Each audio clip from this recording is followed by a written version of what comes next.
आं तुलसी बिलाइ जादों लोगोफोर बे तुलसी बिलाइखौ जायोबा खुगायाबो फ्रेश मोनखायो आरो लोगोसे गोबां बेनिफ्राय बेमारनिफ्रायबो जों रैखा मोननो हायो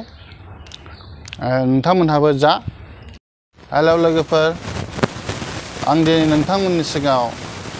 तुलसी बिफाङादि तुलसी बिलाइआदि बेसेबां गुन गोनां आं बेनि थाखाय सावरायगोन लोगोफोर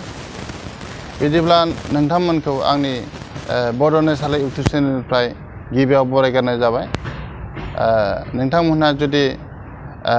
आंनि चेनेलाव गोदानब्ला अन्नानै साबस्क्राइब खालामबानो जाबाय आरो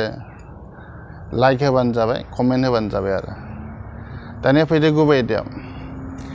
गिबियावनो जों तुलसी बिलाइनि साहा कापसे लोङोब्ला नोंथाङा नोंथांनि देहानि इनफेक्शन जानायनिफ्राय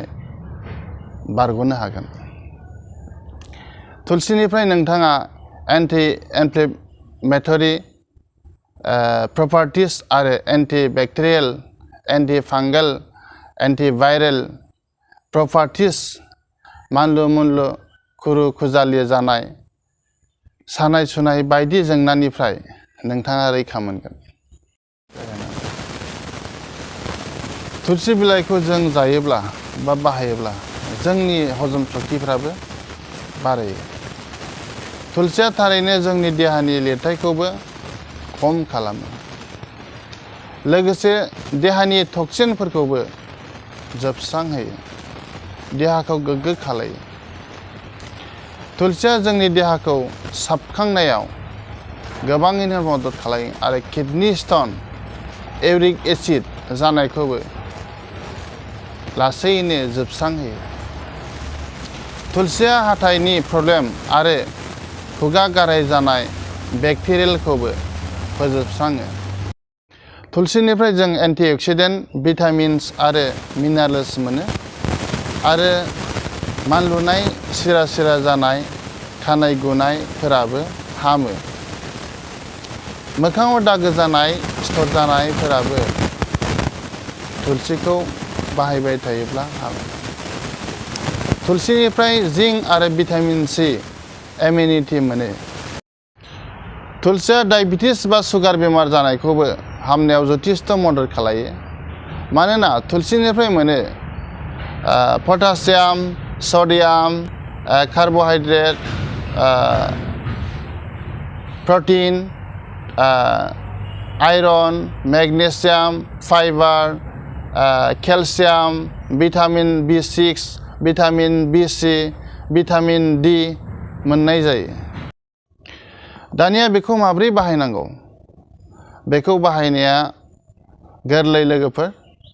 बेखौ जोङो साहा फुदुंनानै जों लोंनो हायो साहा फुदुंनानै खापसे खापसे करि दिनाव खननै लोङोब्लानो जायो आरो जुदि साहा लोङाब्लाबो बेखौ बे तुलसी बिलाइखौ गांब्रैनिफ्राय 7थासिम बेखौ दिनाव खननै जायोब्लानो बेनो जथेस्थ' लोगोफोर अब्लानो आं खिन्थानाय बैफोर प्रब्लेमनिफ्राय नोंथाङा थारैनो बारग'नो हागोन खिन्थु बाहायब्लासो बारग'नो हागोन बाहायाब्ला बहा जानो आरो दा आरो तुलसीया खुनु साइड इफेक्ट गैया गथ' बोराय बुरै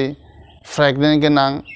बायदि रोखोम बेमार गोनांफ्राबो बेखौ बाहायनो हागोन खुनु जेबो बेमारावनो बे साइड इफेक्ट जाया तुलसीया बेखौ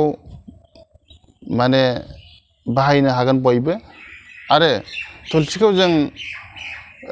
जोंनि भारतबर्षआव बयनिबो न'खर न'खर मोनो होनब्लाबो जोङो बुंजायो आरो बे तुलसीखौ गायोब्ला एरनोबो गोरलै जायो दा बेनिखायनो नोंथांमोनहा थारैनो बाहायबानो जाबाय बाहाय आरो गावबा गावनि देहानि लाब खालाम दिनै आं बेखिनि बाथ्राखौ लानानैनो भिडिअ खालामनाय जादों लोगोफोर नोंथांमोनहा आंनि भिडिअखौ मोजां मोनदोंबा लाइक खालामदो शेयार खालामदो गोजोनथोंसै